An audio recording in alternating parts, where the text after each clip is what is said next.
Hello, friends. This is Dave Hurwitz, Executive Editor at ClassicsToday.com, here with the next in our series of great symphonies by the numbers. We began with a list of 10 Symphony number ones, or is that Symphonies number one, or Symphonies numbers one? I have no idea how to do that, so I'm not going to worry about it. And today, we're at Symphonies number 2, or Symphony number 2s, or whatever you call them. And we have more than 10. We have 16 of them.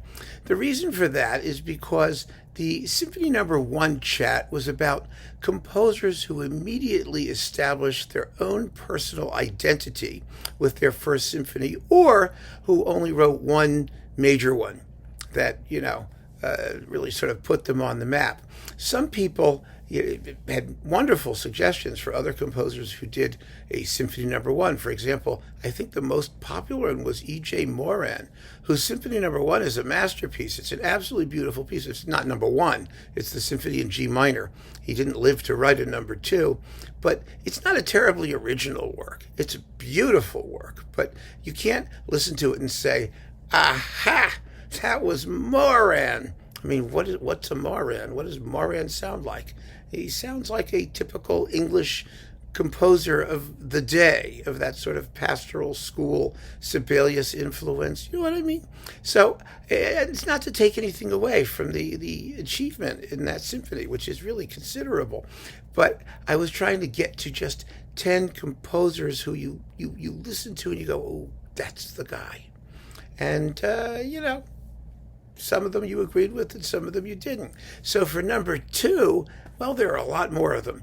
Of course, everybody who did a number 2 must have done a number 1. So there were obviously more number 1s that we didn't talk about. There are going to be more number 2s that we're not talking about. But in number 2, most of these composers really just got ripping. They really got themselves on their path. And so I think that there are more noteworthy number 2s than there are number 1s. I mean, there are some composers who actually began with Symphony number 2. Havergal Brian is a big one. A lot of you mentioned his Gothic Symphony. Well, the Gothic Symphony was actually number 2. It became number 1 when number 1 got destroyed or waylaid or whatever. Another one who started with number 2 is Alfredo Casella, who actually wrote a number 1, but who disregarded it and took the slow movement and stuffed it into number 2. So, number 2 for many composers was really the beginning, and also the continuation for those who began with putting their best foot forward from the first place. So let's just talk about the wonderful series of 16 Symphonies number 2.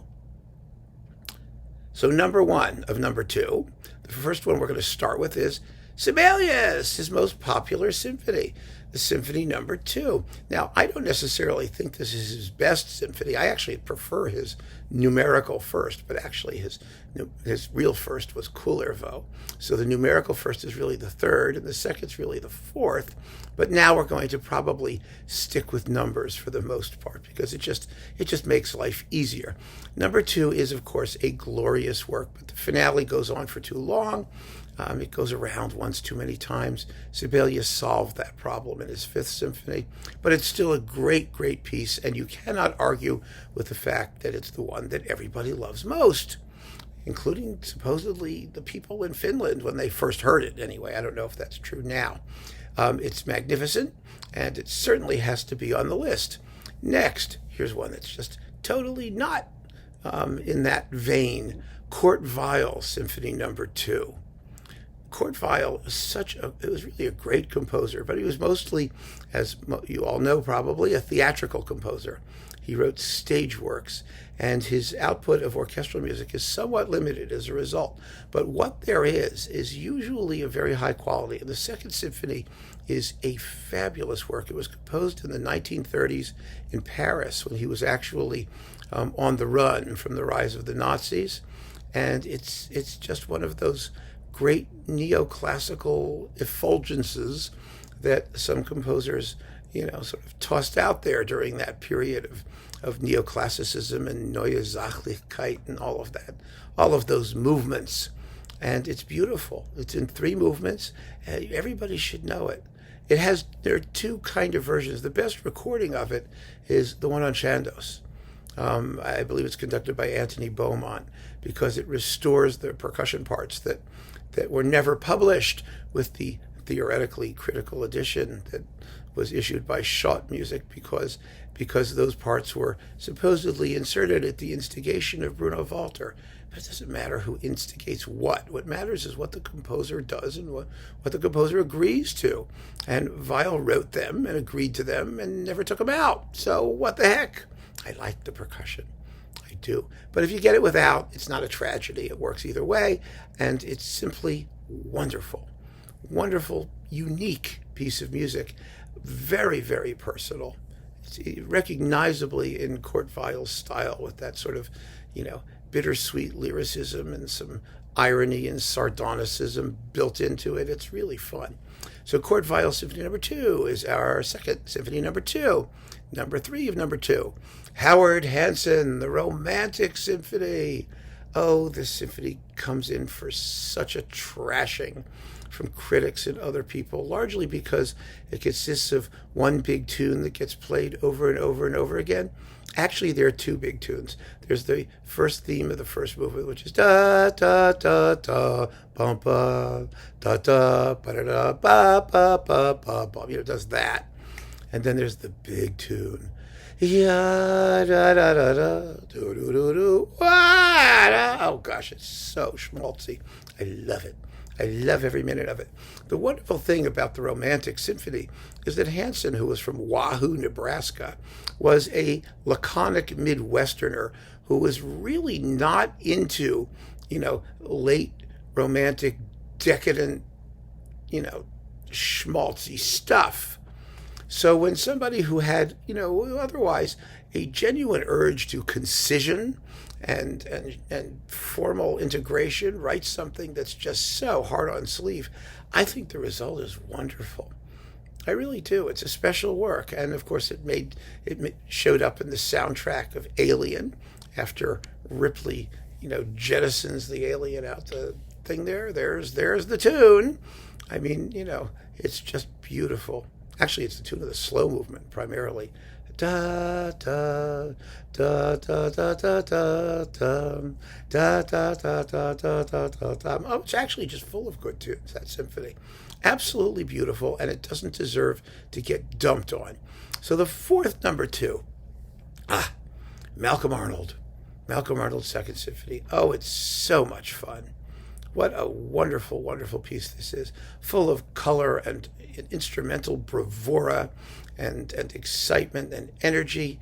Malcolm Arnold was a great symphonist. I mean, just make no mistake about that. We've talked about it, and I've done a video about his symphony boxes because, Naxos released its complete symphony cycle. It is in a box. It's really, really good stuff. And you owe it to yourself to give it a listen. Yes, it sounds a bit like commercial music, like film music. That was his style. It was a legitimate style of the day. I remember when Leonard Bernstein gave a talk about, Randall Thompson. Actually, I could have put that in here too. I think it's Randall Thompson's Second Symphony. It might be his third. I don't remember which one. But, the second movement, he said, it sounds like Perry Como. And many of you won't know who Perry Como was, but he was a 1950s sort of lounge music, easy listening guy. I mean, he was very popular in elevators of the day. And that was part of the style. I mean, we tend to make judgments based on our current tastes, but there was nothing wrong with it. It was wonderful. Malcolm Arnold's style was absolutely fantastic. And if it sounds of its time, of its period, that's a good thing. It gives it character. It has abundant personality. So after Malcolm Arnold, number 5 is Vaughan Williams. We're going to stay in England. A London Symphony, Symphony number 2. Vaughan Williams' first great instrumental symphony, because his first symphony was a sea symphony, which I did not include in my list of symphonies number 1. But fear not. Fear not. There are some symphonic specials coming up, and it just may show up there. But a London Symphony is glorious. It was Vaughan Williams' own favorite. He said it was sort of Verismo or Puccini-like, and it is. It's big and bold and fantastically scored and full of wonderful, sort of modal English folkish tunes. It's actually fascinating. They're one of them. I mean, the one in the first movement, da da da da da da da da da da da ba ba ba ba ba ba da da da da, is purely pentatonic. I mean, it could be a Chinese tune. I mean, think about Puccini's Turandot, da da da da da da da da. Da da da da da da da da. It's another pentatonic tune. It sounds totally Chinese. Vaughan Williams sounds totally English. They're both totally pentatonic. It's really fascinating based on just 5-note scales. They're the same 5-note scale. I guess it depends on where you start. If you were to imagine yourself in China and you heard da da da da da da da da da da da da da, you might think that's Chinese. I think that's just so cool. Anyway, a London Symphony is just magnificent. And as usual, by the way, the list is down below in the description of this video, so you can see what the whole list is. You don't have to worry about trying to understand what I'm saying if that's difficult for, if I'm not clear or your ears aren't working or English isn't your first language, all of which is fine. You could just look at the list. Next, Bernstein, Symphony No. 2. Leonard Bernstein, The Age of Anxiety. Arguably the greatest of Bernstein's 3 symphonies. It's really a symphony concertante because it's for piano and orchestra. It's a lovely, lovely work, full of excitement and very cleverly structured. It has 2 themes and variations that Bernstein kind of figured out based on the poem, which is by W.H. Auden. It's an absolutely dreadful poem, but that's okay. I mean, I'm not a poetry person, so I'm not really one to judge the quality of literature. All I know is that it's really a wonderful symphony with a glum opening that leads eventually through a whole series of colorful episodes to a transfigurative climax. It's absolutely splendid, and it deserves to get a lot of attention. It really does. It's one of Bernstein's great works. So, number 2 for Lenny. Number 2 for Alan Hovhaness as well. Symphony No. 2 for Alan Hovhaness is Mysterious Mountain, the one work for which his reputation, which kept his reputation going, because back in the day, Stokowski did it and Fritz Reiner recorded it, and most recordings of Hovhaness shove Mysterious Mountain on the disc somewhere. It's a 3-movement symphony of extraordinary beauty. It's kind of like the Vaughan Williams Tallis Fantasia. It's these beautiful modal themes and sensuous harmonies, and just a very, very simple, glowing, transcendental, or obviously transcendental, piece of music. And it really does deserve to be popular, and it deserves to be heard more frequently, because now it's sort of had its 15 minutes of fame, and a lot of other Hovhaness has been recorded since, and it all sounds kind of like Mysterious Mountain. I mean, that was his style. Once he found it, that's how he wrote, and he stuck with it for the next, what were there, 60 some odd symphonies or more, plus other orchestral pieces. He was unbelievably prolific. And his style was admittedly limited, but it was beautiful for what it was. And Mysterious Mountain is a great work. You might as well pick that one as representative. It's one of the great symphonies, numbers 2s. A great number 2. And it doesn't deserve to be neglected or, again, to be disparaged just because he had a style. I mean, you may like it, you may not like it, but he had a style, he had a voice. And it's perhaps most perfectly expressed in Mysterious Mountain, although it's hard to make those judgments because you have to listen to the other 60 some odd symphonies to make that decision, and I haven't, because they haven't all been recorded, and some of them are very, very different. There are pieces that are vastly, vastly different in style and sound than Symphony No. 2, but that's the one to go for, Mysterious Mountain. Next, I love this one, Einar Englund, Symphony No. 2. It has a subtitle, sort of kind of Blackbird Symphony, because of the woodwind writing that imitates a bird call in it. Englund is the great Finnish symphonist after Sibelius, at least in my opinion. One of them, let's say. Maybe there are a couple others, but he really wrote good music. He was a initially anyway, something of a neoclassicist, and his music is not like Sibelius's at all. It's very much in the style of Shostakovich and the Russian school. That is somewhat, what do you call it? Well, militant. There's a hardness to it, and a wonderful stridency, I would say, that you hear in a lot of music of that era.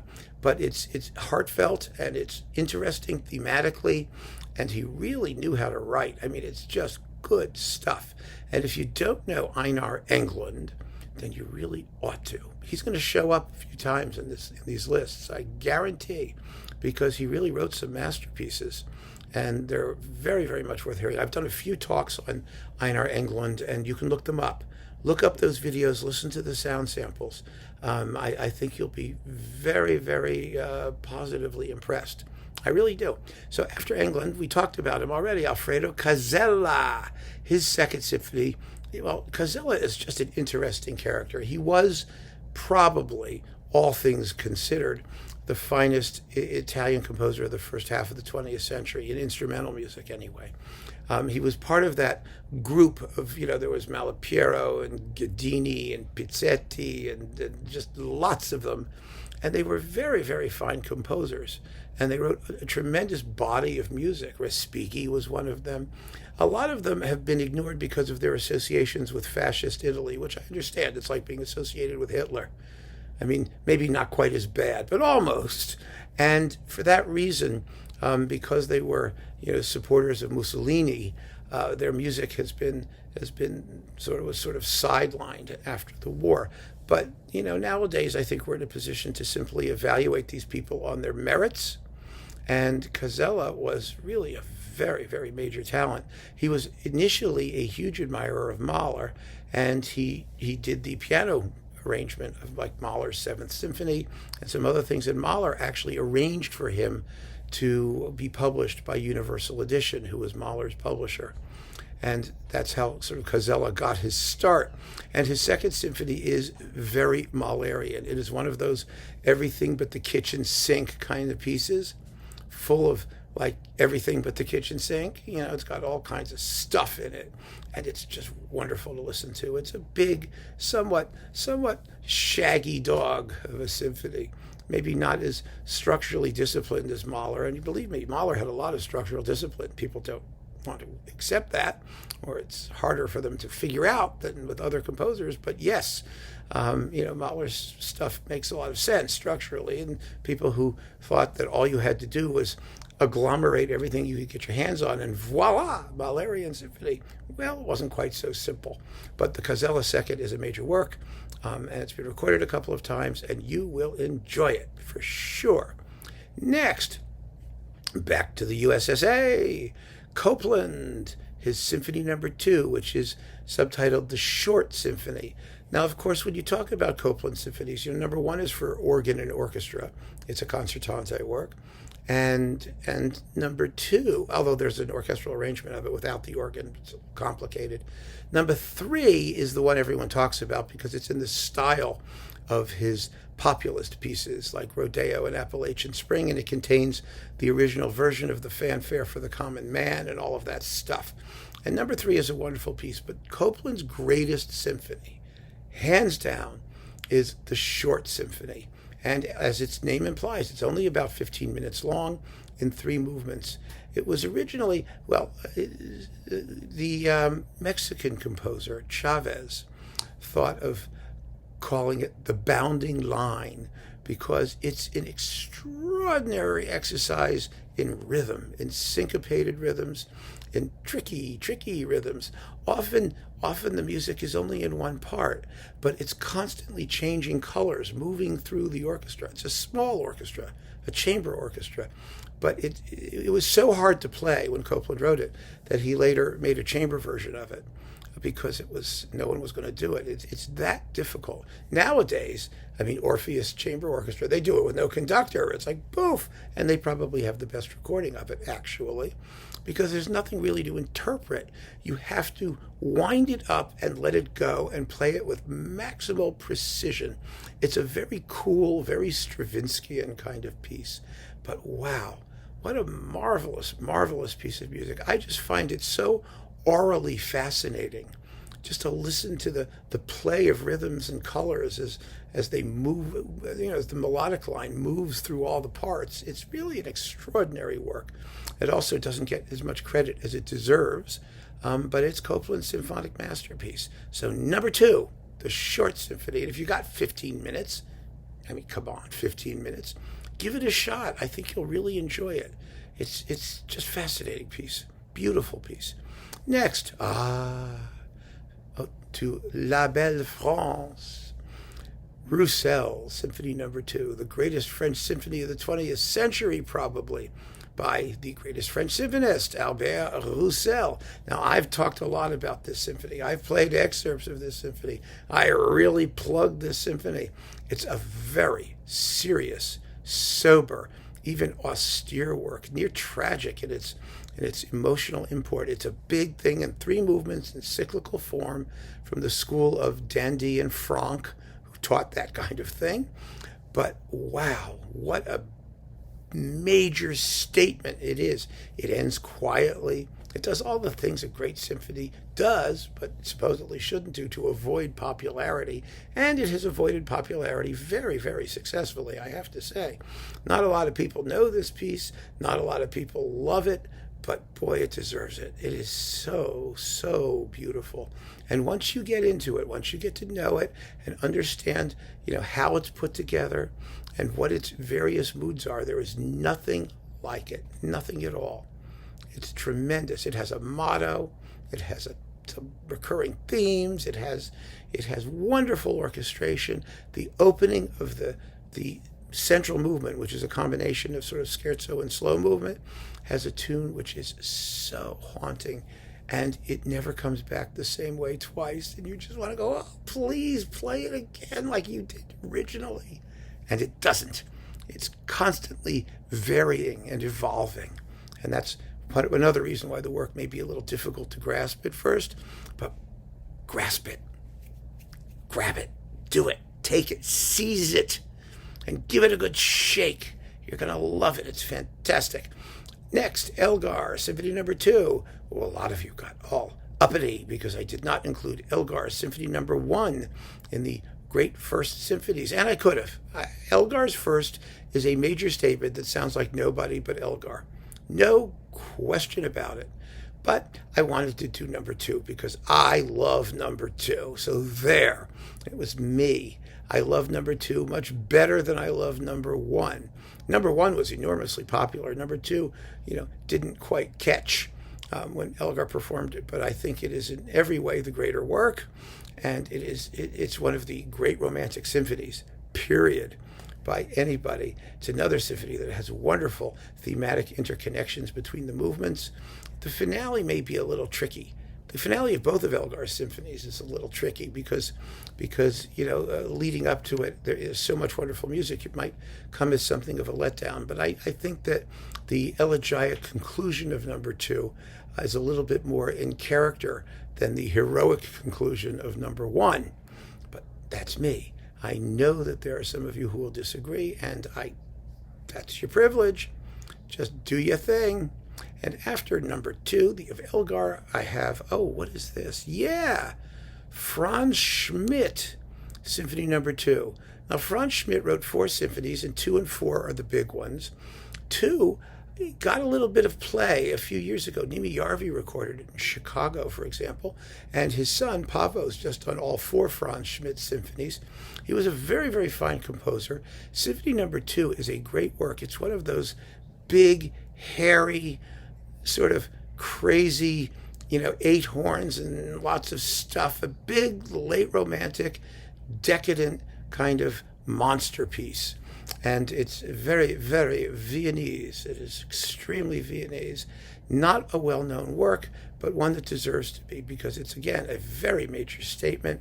And in some ways, it's the antipode to the 4th Symphony, which is very, very, very elegiac and even tragic in places. Well, this is a big, ebullient, frothy, not facile and not shallow, but it's really showing what the guy can do with a huge orchestra. and it's incredibly brilliant and difficult to play with a big theme and variations finale. And it's fun to listen to. It's just a good time if you've got the time. It's about 45 minutes long or so. It's not crazy long, but it's big and bold and exciting. So Franz Schmidt is somebody to think about. Next, Arnold Bax. Oh, I love Bax's Second Symphony. I just adore it, especially that Lyrita recording with Meyer Fredman conducting. It was so gorgeously recorded. Sonically, it was just one of those, I had to take it out and play it every 10 minutes until I wore the disc out. It was incredible. And when the Lyrita disc wore out, I had it on Musical Heritage Society. It was sort of bopping around a little bit. And now, of course, there are many other recordings of it. Well, at least 2 or 3. You don't get many other recordings of any symphonies by Bax. But see, number 2, a lot of you mentioned Bach's Symphony No. 1 as Symphonies Numbers 1. And that's an orchestration of a piano sonata. And I think it's a very fine work. I do. But I really think Bax got his mojo in Symphony No. 2 because it has that Celtic twilight atmosphere and, the quiet ending with the epilogue and all of that stuff. It was really the most personal kind of symphony that Bax was going to write. And he repeated that formula in quite a few of the other ones afterwards. It's a great, great piece. It has wonderful tunes. It's got that wonderful motive. What is it? It's got a motto. Bum, bum, bum, bum, bum, bum, bum. Oh, it's just fantastic. So there's that one. Next, Ives. We're up to number 15. Ives, Symphony No. 2. The first Ivesian symphony that's really Ivesian. It's got all the folk tunes. It's got Columbia, the Gem of the Ocean. It's got, Oh, Where Are the Pea Green Freshmen? It's got Beethoven's Fifth. It's got Tristan and Isolde. He's beginning to deconstruct the symphony orchestra to make it a much different sound, to make it a very different sounding ensemble. And the ending, of course, is just hilarious. I mean, it's one of the great things with Reveille and all of that stuff getting tossed into it. I love the Ives Second Symphony. It's definitely a classic bit of Americana and one of the really the beginnings of a modern-day revolution in symphonic writing, which Ives would, of course, follow up in his later works. But number 2 is where it all began. It's just a tremendous piece. And it's gotten quite a bit of attention, recently because it was finally published in a critical edition, which it desperately needed. And so, the idea of things like repeats and tempo relationships and all that has sort of been changed. You can listen to the Naxos recording of it. I think it gives you a very good idea of where we are in understanding what Ives' intentions were. But wow, what a great piece. Amazing piece. However, my last Symphony No. 2, I haven't mentioned it yet. You've all been wondering. I know you're saying, when is he going to say it? Say it, say it. Come on, Hurwitz, say it. You've got to do it. And yes, Mahler 2. I mean, right? What can you got to end with Mahler 2. The Resurrection. Possibly the greatest number 2 that anybody ever did. I mean, it's not a symphony, it's an event. It's an experience, it's a happening. It's big and long. It's an hour and 20 minutes or so long, written for enormous forces with an organ and choir and 2 gongs, 2 tam-tams, a big one and a little one. I mean, the orchestration is, Richard Strauss himself, the great Richard Strauss said he kept the score of Mahler's Second Symphony on his piano at all times, and he said, and I never ceased to learn from it. Which is interesting because there isn't a lot of Richard Strauss that sounds like Mahler 2 until you get to the Alpine Symphony. Then he's kind of getting there, which was written in memory of Mahler anyway. But wow, what a piece of music. That is the universe in symphonic form. It really is. And it was the first Mahler symphony I heard, and it hit me like a bolt of lightning, let me tell you. Just the power and the sonic concept, the sheer conceptual grandness of it all. Whew. So I mean, you can't talk about second symphonies without talking about Mahler's Second Symphony. You just can't. And that, my friends, is our list of 16 second symphonies. That's a lot of second symphonies. For the record, they are Sibelius, Weill, Howard Hanson, Malcolm Arnold, Vaughan Williams, Leonard Bernstein, Alan Hovhaness, Einar Englund, Alfredo Casella, Aaron Copland, Albert Roussel, Edward Elgar, Franz Schmidt, Arnold Bax, Charles Ives, and Gustav Mahler. That is quite a bunch of second symphonies for you to sink your teeth into. And what's wonderful about them, I think, is just the unbelievably wide range of styles that they represent. What a great selection of things and different kinds of music. Everything from the most sort of austere neoclassicism to fin de siècle decadence to, you name it. And interestingly, isn't it interesting actually, when I look at this list, most of it is 20th century stuff. The vast majority of it. People talk about the golden age of the symphony being, the first Viennese school. And in some ways it was, but it wasn't. It just wasn't. The golden age of the symphony was after German composers stopped writing them. Stop writing. Why? Because that's when the whole rest of the world, began to indulge or enjoy its sort of nationalist school awakening, number one, creating all of these different styles and idioms in which to write symphonies. And second of all, symphony orchestras started to pop up everywhere. You don't get symphonies unless you have orchestras. And you need a bunch of orchestras. And we forget historically that the symphony orchestra is a fairly recent invention. The oldest ones are the New York Philharmonic and the Vienna Philharmonic. They both date from 1842. And before that, there was the Paris Conservatory in 1829. But regularly constituted orchestras to play regularly constituted orchestral music are the requirement. And if you look at the founding dates of all of the most famous orchestras, aside from those few, what you find is that they all popped up around the 1880s, 1890s. I mean, the Concertgebouw, the Berlin Philharmonic, the Czech Philharmonic, the other New York, Chicago, and Boston, and all these, they all date from about the same time.